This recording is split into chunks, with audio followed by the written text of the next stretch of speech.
nzambe yelelelele. Etiela liloba wana maboko makasi ndeko. La parole de Dieu etiela yango maboko makasi. Tovandi na kombo na Yesu Kristo.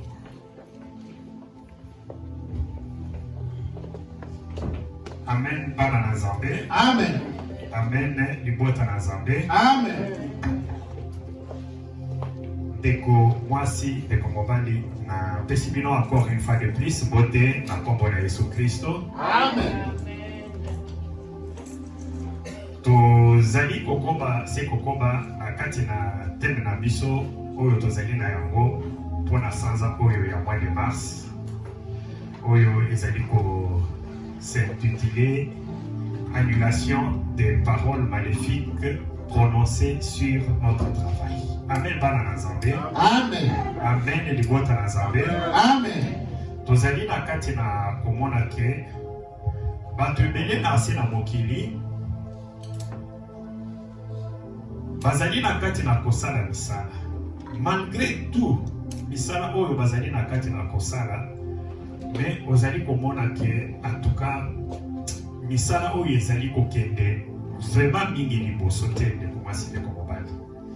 Misala oyo komona des fois tozali na kati na kosala, même si bazali pe kofuta yo mbongo kosima mbongo wana na maboko, mais à la fin des comptes en tout cas eloko ezali kotikala te na maboko. Komona kaka des dépenses gauche droite, des dépenses gauche droite, jusqu'à tel point que vous allez se retrouver des fois à la fin de l'année moi mbongo ezali te na kati na maboko. Amen bana na Nzambe. Amen libota na Nzambe. Amen. Des fois tozali komipesa pe courage, tozali na kati na koloba ezali langage oyo bato nyonso tozalaka nango. Kana mboka oyo ezalaka kaka pe boye bakopesa na gauche ale ebimi pe na droite na maboko ekei. Mais ezali pe na bato oyo bazali na kati na kosala, même mosala wana ozali na kati na kosala, mais ozali komona ke bango en tout cas bango bazali ko vivre bien, bazali malamu koleka yo. Nyonso oyo ndeko mwasi ndeko mobali nde tovandaki tomituni, paske mokanda na Nzambe ezali na kati pe na koyebisa biso ke mabe nyonso oyo ezali na kati na koyela biso na mokili awa ewutaka na mabele te. Mabe oyo ezali kowuta oyo ezali koyela biso na mokili awa ewutaka na mabele te. Mabe oyo ezali na kowuta quelque part. Nde toyaki kovanda tomituni tolobi na kolandisa liloba na Nzambe. Ntango tozali kotanga tozali komona ke makambo ebele oyo eyela mpe bato ya kala nyonso ezali na kati na kokoma mawa na kati na Biblia. Tozali komona bato ebele bazwa mpe ba malédiction na kati na misala na bango, na kati na bomoi na bango. Nyonso wana ezalaki dû à un comportement ou bien quelque chose qui s'est passé dans leur vie. Nde tobandaki kopesa depuis tobandaki sanza oyo tozali kopesa na ba cause oyo ezali na kati na kosala ke non oyo ekoki mpe kozala ke yango nde moto ezali kosala ke oyo ozali na kati na kosala misala na yo mpe ekende liboso te. Epesanaki nde ba cause, parce que chaque fois dans la vie quand il y a un problème on s'attaque toujours na ba conséquences. Mais tozali kolanda te pona nini koyeba toyeba te pona nini likambo oyo toyi kokoma na esika oyo pona nini tozali kotona te qu'est-ce qui a causé à ce qu'on puisse arriver à ces problèmes. Wana totalaka yango te. Nde tolobi ke non tokende te komasi te komobali kopesa na ba cause oyo ezali kosala ke lelo tobika vraiment bolamu te. Amen peuple de Dieu. Amen libota na Nzambe. Amen. Amen bana na Nzambe. Amen. Et tobandaki na ebandeli topesaki cause ya liboso oyo tozali komona ke Kain abomaki ndeko na ye.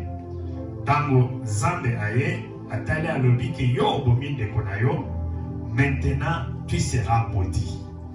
Tala bisika ya ye malédiction ezali na kati na kokota parce que asopaki makila ya moto. Wana tozali na kati na mokanda ya Genèse oyo tobandaki na yango. Ndeko oyo abandaki kosala misala mpe abandaki kobonzela mpe Nzambe. mais tant nzambe atali ndenge abonzelaki ye na liso ya malamu te ye ayoki jalousie abomi ndeko na ye makila ya ndeko na ye egangi ti epa mokonzi na bakonzi nzambe aye atali alobi non lokola yo bomi ndeko na yo mabele oyo efungoli monoko na yango mpo ete emela makila ya ndeko na yo utamela maboko na yo ntango okosala lisusu mbala nsima mabele oyo ekopesa yo richesse te amen bana na nzambe kaye atikali kaka azosala mosala kaka mpona kolia mais richesse yake no ntango akokoma na suka ya mbula donc bakutaki atondisi biloko ebele na ndako wana en tout cas moyen ezalaki lisusu te mpona nini parce que nzambe alatelaki ye mabe amen bana na nzambe amen libota na nzambe azwaki malédiction mpo ete asopaki makila ya ndeko na ye wana ezalaki koze ya liboso oyo tomonaki ndeko mwasi ndeko mobali toye lisusu komona deuxième cause tozali komona ndenge comportement na biso na kati na ndako nde toye komona ndeko Ruben makambo oyo asali na kati na libota na ye donc cause scandale ntango papa na ye azali kobengisa bango nyonso mpo ete aya kosala nini kopambola bango papa azali na kati na koloba na ndeko Ruben que toi tu n'auras pas la prééminence yo ozala malamu te donc ye kosala ke ndeko oyo atikali mpe kaka mwana na nzambe na kombo keno azali mwana ya Jacob mais mpona kobika bolamu antuka ezalaki lisusu te ti ndenge Moïse aye koya nde aye kopambola ye pour la deuxième fois Ruben akomi mpe kokende liboso bandeko na ye bana na ye bato oyo ya libota na ye babali mpe kofuluka amen peuple de Dieu amen. C'était deuxième cause donc marche na biso na kati na libota toye kokoma na troisième cause mosusu ezalaki nini ndeko mwasi ndeko mobali tolobi marche na biso envers l'éternel ndenge tozali boyi est-ce que tozali na kati na kosala ainsi dit l'éternel ou bien tozali na kati na kosala ainsi dit biso moko totangaki mokanda oyo ebandaki kolakisa biso nzambe azali na kati na koyimayima azali koloba un homme peut-il tromper Dieu est-ce que moto akoki kokosa nzambe azali kopona motuna biso tozali koyanola tolobi akoki moto akotokosi yo na ndenge nini nzambe alobi ke vous êtes en train de me tromper na badime na baofrande na ngai et pourtant toyebi ke nzambe oyo c'était Dieu de principe soki olandi baprincipe na ye nde okotambola na ye elongo mais soki olingi kokende mopanzi ya baprincipe na ye moyen vraiment botambola na ye elongo ezali te amen peuple de Dieu le Dieu de principe alobi ke non en tout cas bozali na kati na kokosa ngai na badime na ngai bozofuta te na offrande na ngai mpe bozali na kati na kopesa te yango nde en tout cas na simiki nzambe aye kosenga biso alobi considérez attentivement vos voix botala misala na bino malamu makambo nyonso bozali na kati na kosala botala bisika nini bobebisi bobongisa bozoba epai na ngai na kotambola na bino elongo wana ezalaki troisième cause oyo ekoki kosala mpe keno en tout cas nzambe apambola biso te parce que ye azali toujours nsima maloba na ye mpo ete akokisa yango soki sikoyo yo oke mopanzi ya maloba na ye en tout cas ye atali alobi no liloba na ye ezali na kati na kokondane yo mwaye apambola yo mpe ezali te amen peuple de Dieu donc toconsidere banzela na biso totala makambo na biso nyonso ndenge tozali na kati na kosala mokanda oyo papa atangi lelo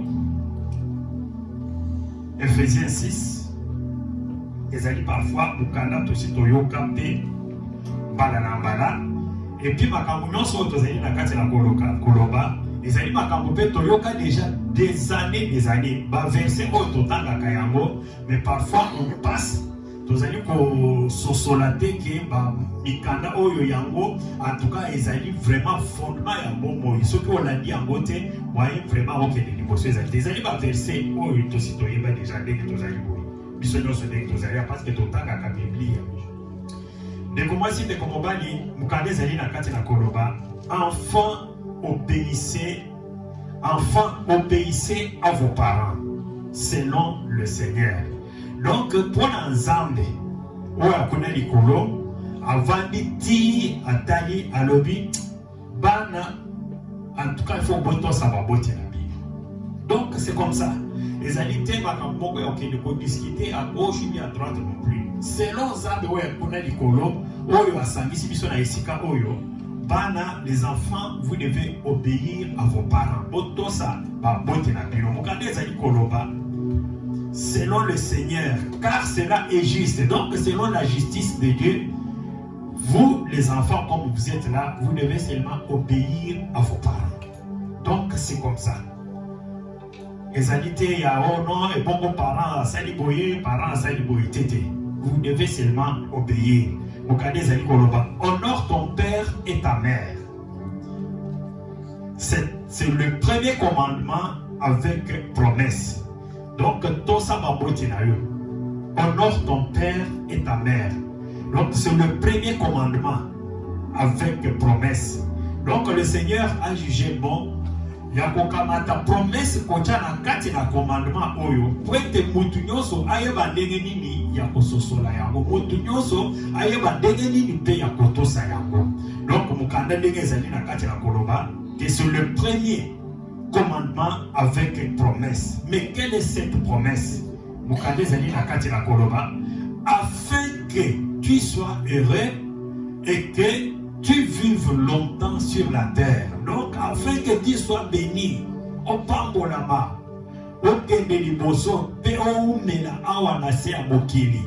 Donc, la bénédiction qu'on est en train de chercher chaque fois, vous avez parfois au côté de la chaîne, au côté de boye, au sala boye, au sala boye, au sala de la boutou boye, les alliés déjà suspendus boye. Yamutu les alliés. Tosaka kababoti nayo, honore ton père et ta mère.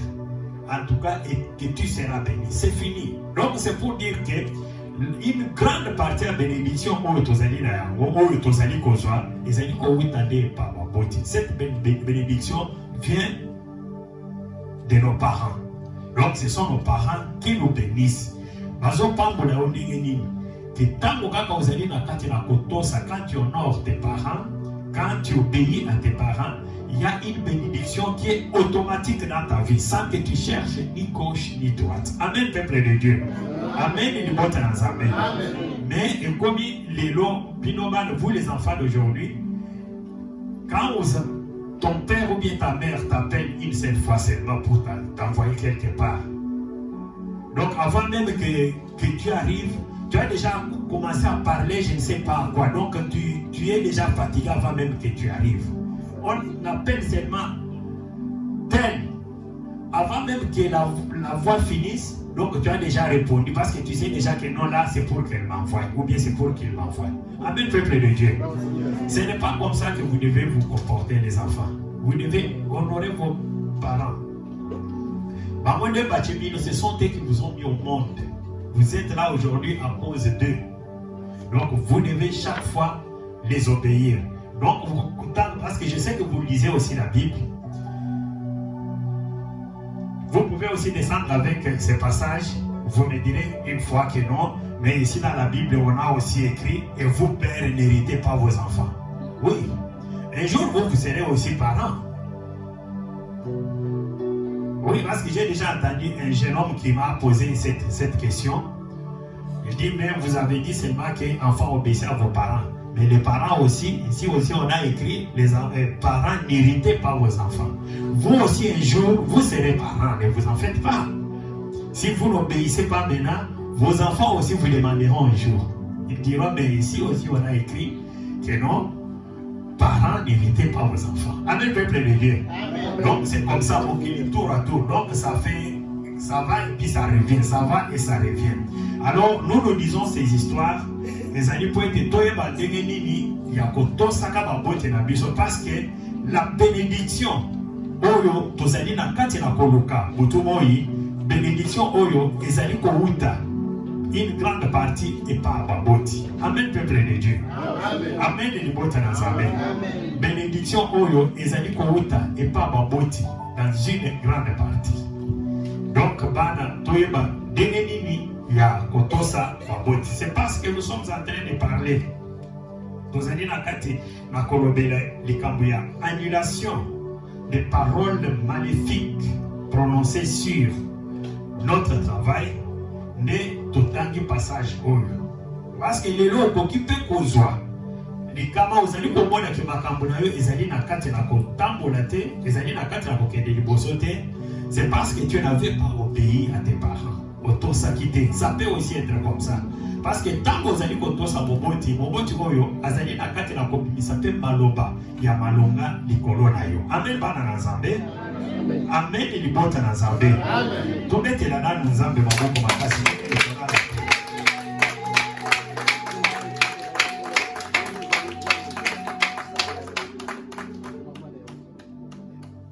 Donc tozali na kati na koloba que une grande partie la bénédiction, les alités de l'Ukango gauche, de l'Ukango à droite non plus. Les alikaka suspendu boy. Il y a moto les alini, otosa, baboti, pe pour honorer bango. Wana ne okomona li bango li oyo, et kiti li kolona yo, sans que osala effort, sans que omata gauche, sans que okende droite. Okomona ya ngomoko, les alina kati na koya li kolona yo de komasi de komobali. Sans que tu cherches à gauche, sans que tu gênes, sans que tu fasses des carèmes de jours et de jours non plus. Il y a un moment où ils allaient koya. Kaka ponani, kaka na obéissance, kaka na kotosa, kaka pe na koni. Na mukanda o totangi de commencer de komobali. Tozali komona ke ezali na ba verbe mi bale o ezali na kati na kosote. Amen peuple de Dieu. Amen. Amen bana na Nzambe. Amen. Nous allons komona mukanda ezali na kati na koloba. Obéissez à vos parents. Donc, vous allez dans le verbe obéir. Et puis, vous allez dans la koloba. Honore ton père et ta mère. Donc, vous allez dans le verbe obéir. Et puis, vous allez dans le verbe honorer. Verbe obéir pour vous, les jeunes gens, qu'est-ce que ça signifie? Écoutez-moi très bien. Je sais que vous connaissez déjà la signification de ce verbe obéir. Mais verbe obéir et koloba, ça veut dire être soumis à ce qu'on te dit de faire. Être soumis à ce qu'on te dit de faire. Cela signifie, c'est ce que signifie obéir. Donc obéir, c'est être soumis à ce qu'on te dit de faire. Yo, baboti bakoye bisa, ok, ça les parents te disent par exemple, donc ne fais pas ça. Ou bien ça la boy. Donc toi tu fais toujours le contraire de ce qu'on te dit. Donc ça signifie que tu n'as pas obéi. Amen, peuple de Dieu. Amen. Amen, Amen. Matinio, on t'envoie peut-être ici à côté du supermarché, je ne sais pas, tu peux prendre 10-15 minutes. Tu vas là, tu rentres à la maison, je ne sais pas à quelle heure. Après même 4 ou bien 5 heures du temps. Donc tu n'as pas obéi à tes parents. Peut-être on était en train de préparer, on dit non, on va m'acheter du sel, ou bien il n'y a pas d'huile, va cours vite, et puis prends-moi un bidon. Toi, depuis que tu es parti, tu reviens, je ne sais pas à quelle heure. Et là, en tout cas, ça ne tient pas debout. Et ça, ce n'est pas l'obéissance. Parce que l'obéissance, on dit, c'est faire, être soumis à ce qu'on te dit de faire. Ce qu'on dit, ça va bouiller, fais directement. Voilà le verbe à l'époque. Ce deuxième verbe, c'est honorer. Honorer, ça veut dire quoi? Faire ce qui valorise tes parents pour les enfants. Vous devez faire ce qui valorise vos parents. Vous les enfants, quand vous êtes à la maison, vous êtes une personne calme, vous êtes vraiment bien calme. Mais dès que vous êtes dehors là, vous devenez quelqu'un d'autre. Amen, peuple de Dieu. Amen, et quand vous êtes à l'école, vous êtes tout autre. Mais à la maison, vous êtes calme. À l'école, là, vous vous battez même. Vous faites des groupes pour faire quoi? Pour irriter les autres, pour insulter les autres. Vous faites des petits groupes comme ça. Et quand les enseignants vous regardent, qu'est-ce qu'ils disent? Ils disent non, cet enfant est mal éduqué. Ça, tu n'as pas honoré tes parents. Parce que honorer un parent, ça signifie quoi? Faire ce qui valorise tes parents. Ce qui est déjà un enseignant, s'il y a déjà un enseignant qui te dit cet enfant est mal éduqué, donc tes parents, donc c'est pour dire que tes parents ne t'ont pas bien éduqué. Tu n'as pas honoré, tu n'as pas valorisé tes parents non plus. Amen, peuple de Dieu. Amen, il est bon ensemble. Je sais que vous les jeunes gens, vous m'avez vraiment bien entendu. La parole dit, enfants, obéissez à vos parents. Vous voulez une bénédiction dans votre vie? Vous voulez vivre longtemps sur la terre? Obéissez à vos parents. Honore ton père et honore ta mère. C'est fini. Il n'y a que ça, il n'y a pas quelque autre chose non plus. Si vous voulez vraiment vivre longtemps sur cette terre et si vous voulez être béni, si vous voulez avoir plus de bénédictions, il n'y a que ces deux verbes-là. Ne pas le faire, donc ça tourne au vinaigre. Amen, peuple de Dieu. Amen, il botte en ensemble. Amen, pas en ensemble. Maintenant, nous le voyons devant ma bouche.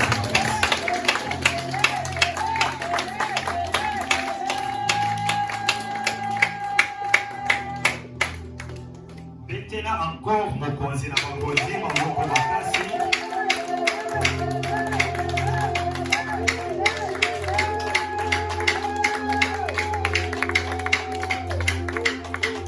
Amen, bana ensemble.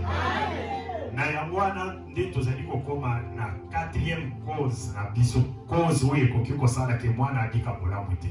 Donc ça signifie relation avec nos parents ou avec notre famille. Relation na yo na ba parents na yo soki ezali malamu te, en tout cas ekoki kosala ke yo obika bolamu te awa na se na mokili.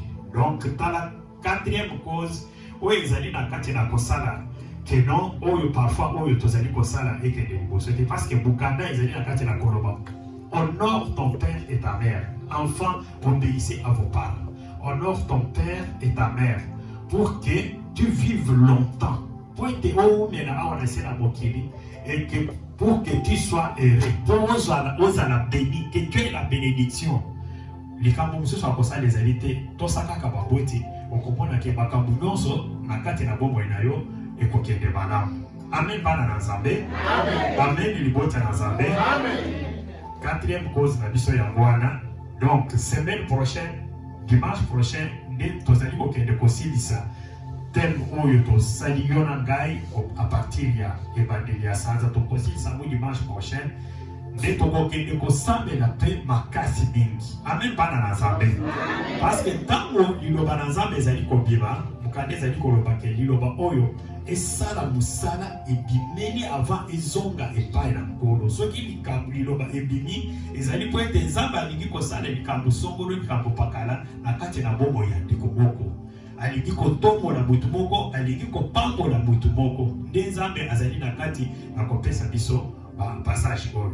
Otelemi likolo tozali kokende kobondela encore une fois de plus na kombo na Yesu Kristo.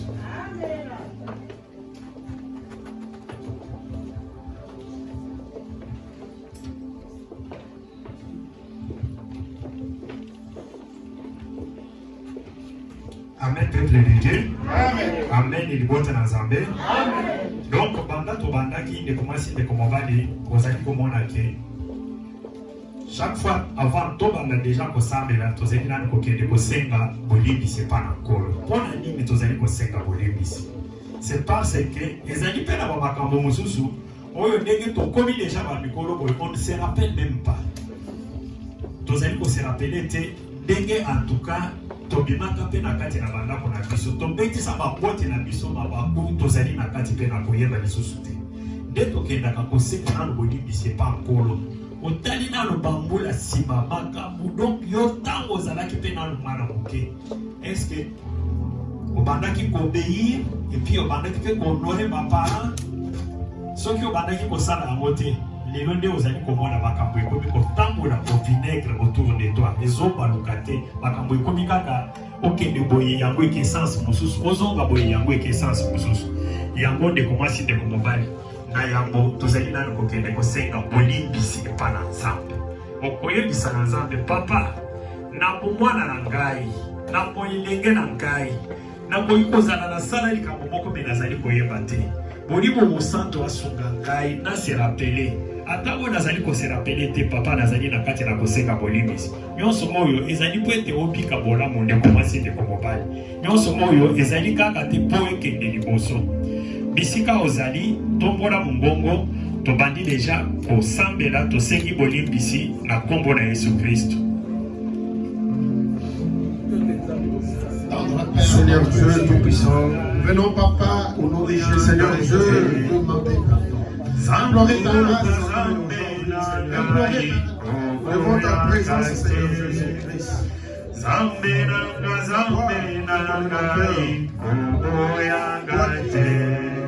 Connais nos passés, Seigneur Jésus-Christ.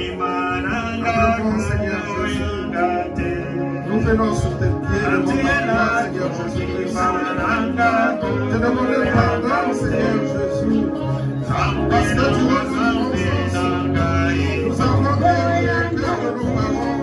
Nous avons guéri le cœur de nos parents, Seigneur Jésus.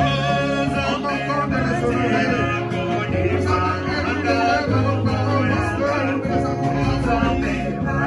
Nous les avons fait passer la peine. Dans le milieu, là où nous vivons, dans les quartiers, dans les assemblées, dans les entreprises, au milieu des hommes, dans la congrégations, Seigneur Jésus-Christ. Nous ne savons pas ce que nous devons faire pour notre jeunesse. Et malgré notre âge, nous avons toujours continué à errer de la même manière, à manquer le respect à nos parents, à ne pas leur porter le respect nécessaire, car ils se sont sacrifiés pour nous. Oh Seigneur Jésus, Seigneur Dieu Tout-Puissant, nous te demandons pardon, Seigneur. Ne regarde pas nos péchés, ne regarde pas nos faiblesses, Seigneur Jésus-Christ. Toutefois que nous aurions dû passer la guerre, Seigneur, à travers nos parents, Seigneur Jésus. Nous sommes confrontés par des problèmes, des situations intérieures au milieu de nos vies. Que ce soit dans nos santé,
Amen, peuple de Dieu.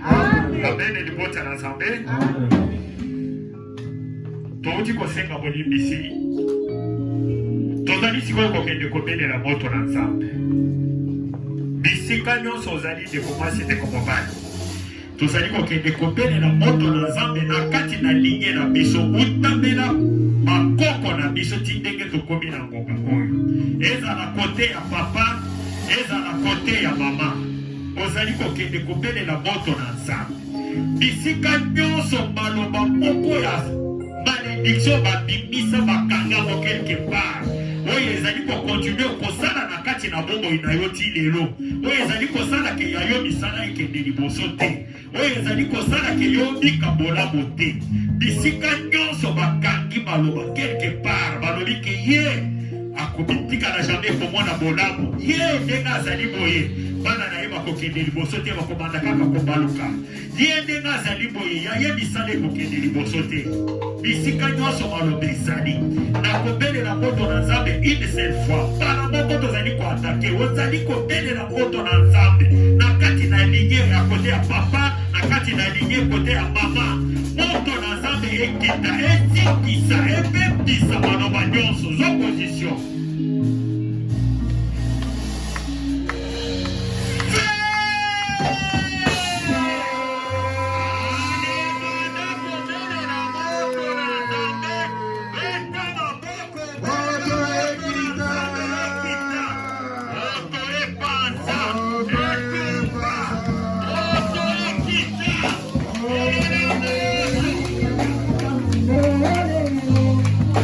Je le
Et toi, fils de l'homme, prophétise, frappe les mains, que le coup de l'épée soit doublé, soit triplé. C'est l'épée du carnage, l'épée du grand carnage, l'épée qui doit les poursuivre. Mukade lobi mwana n'ensemble, beta maboko.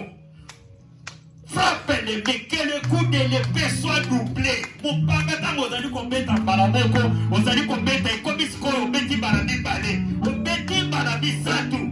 Po ezali mupanga po ezali kolanda maboti na kwina. Tozali kokende kolanda oyo nyonso alakela yo mabe. Esika ye azali, azala bombali na se na mai, azala bombali na se na mabele. Yo ozobeta maboko, trouble ekende kokota. Soki azali likolo ya nzete, tourbillon ekota, nzete ebambana na se, mopanga elanda ye, zo position na kobelela encore une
Que j'ai cette confiance en vous dans le Seigneur. Vous allez dans Galates 5:10.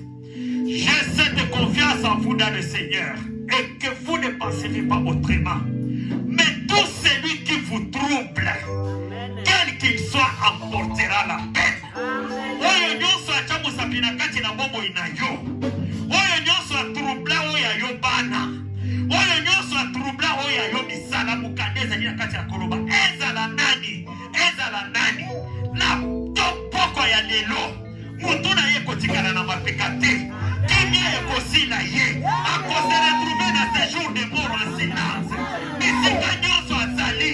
Moto na zambela na ye. Na kombele encore une fois. Mama, papa, ozali kopeta maboko. Ozali kotindika moto na direction nyonso. Mutu nyonso achamu sapina kati na bongo inayo. Lelo oyo. Ye akose retrouver na séjour de mort. Sa position.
azwi aye na poko ya lelo. Amen bana na Nzambe. Amen libota na Nzambe.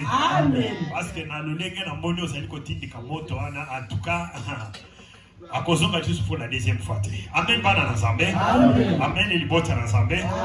Tozali kokende koleka na ba offrande temple de Dieu. Amen. Makanisi na biso ezonga epa mokonzi. Éternel, notre manière de victoire. Te pesi merci Nkolo. Na ndenge osangisaki biso lisusu na poko ya lelo. Kotelema liboso na yo Nkolo ezali mpona malamu na biso te. Mais ezali kaka po yo olingi. Papa, sembola loboko na yo likolo ya ndeko moko na moko oyo tosangani na esika oyo. Na oyo tosangani na ete oyo azwi possibilité ya koya na ete na esika oyo lelo te. Bala sima pe azwa possibilité ya koya Nzambe na bomoi. Loboko na yo ezali bokuse te papa. Tala ba oyo bazali na bandako, ba oyo bazali na kati na kobela.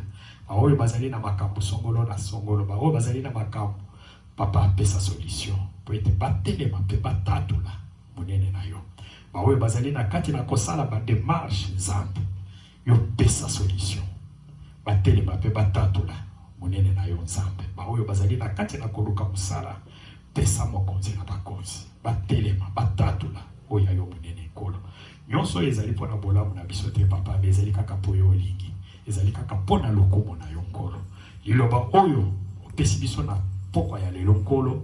Liloba oyo esala mosala oyo epimeli avant ezonga epai na yo. Yango na tomboli loboko na ngai Nkolo, parce que yo ozali na kati na koloba ke ozali sima maloba basali na yo po ete okokisa yango. Papa kokende kolanda oyo mabe na biso te Nkolo. Sembola loboko na yo likolo ya ndeko moko na moko oyo tosangani na ye na esika oyo. Papa, pambola oyo ya bango nyonso bazali na kati na kosala. Pesa bango makasi Nzambe. Pesa bango makasi bokonzi na bakonzi. Longola makanisi mabe oyo ezali koyela bango na butu boyi Nzambe. Longola yango mema yango musika Nkolo Yesu. Nzambe na bongo oyo Nzambe na kuya. Mimonisa na kati na bongo ya ndeko moko na moko tosangani na ye na poko ya lelo na esika oyo Nzambe. Mimonisa papa, mimonisa na kati na bana, mimonisa na kati na papa, na kati na mama Nkolo. Yo nde mobateli, yo nde mosungi. Toko kende lisusu epai nani Nkolo soki ezali epai na yo te. Toko belela epai nani soki ezali epai na yo te Nkolo. Sembola loboko na yo bokonzi na bakonzi. Loba kaka liloba moko pona liloba oyo Nzambe. Loba liloba moko pona bayendi mokonzi. Loba liloba moko pona ba oyo nyonso bazali na responsabilité na kati na lingomba oyo Nzambe. Limonisa pe yo lobi Nkolo Yesu ke bino na bilanga na ngai na kati na bandamo na bino. Tozali koya butu boyi na kati na esika oyo Nzambe. Sembola pe loboko na yo papa. Limonisa mokonzi na bakonzi. Limonisa Nzambe. Ce n'est pas que Tomimi a otozongi bandako tokobi koleya kweyima papa tozali kotuna tokolia nini tokomela nini Nkolo tondisa pe oya biso papa bandako mimonisa papa na kati na bana na biso pe na kati na bakoko na biso ozali Nzambe na bombo ipe yo ozali Nzambe na nguya ozali mokokisa bilaka ezali na moko te oyo akokani na yo Nzambe yango nde tozali kotombola kombo na yo butu boyo lokola bendele na biso ya elonga Nkolo. Ah, Nzambe wakafundu walesi. Poba kemeshi mwene menshi. Dutu wa mdo wakatoloka mchikuku cha Eshai. Mwezi jwa malu ni mbobani wa mikondo. Kwa mkuta mbana Nzambe. We ujumuika na mfukudu wa mafika. Ujumuika na nkabu wa bantu yetu. We ujumuika na wabukole ni moyo umu. Nzambe wakafundu walesi. Umbusha nini mibiki. Wine mikoko ya mifambuka Nzambe. Mukoko usufinga na mchikumbi chao. Uteka muntu ni muntu. Fawende wa Babylon shile chifukiji chati. Nzambe. Utumweze jamalu ni mbani wa bikondo. Ozali mobateli pe mokambo ni Nkolo. Ozali mosungi papa. Mususu azali te lokola yo. Tana tina to television lisusu na poko ya lelo lokola pendele na biso ya elonga. Telema likolo ya ndako ya ndeko moko na moko. Telema na kati na misala ya ndeko moko na moko. Telema na kati na bana. Telema na kati na baboti. Telema na kati na bakoko Nzambe. Lokola pendele na biso ya elonga. Ozali mobateli pe ozali mosungi. Tika kombo na yokuma mapapa. Au nom puissant de Jésus-Christ et je dis Amen. Bon dimanche à tous, bon dimanche.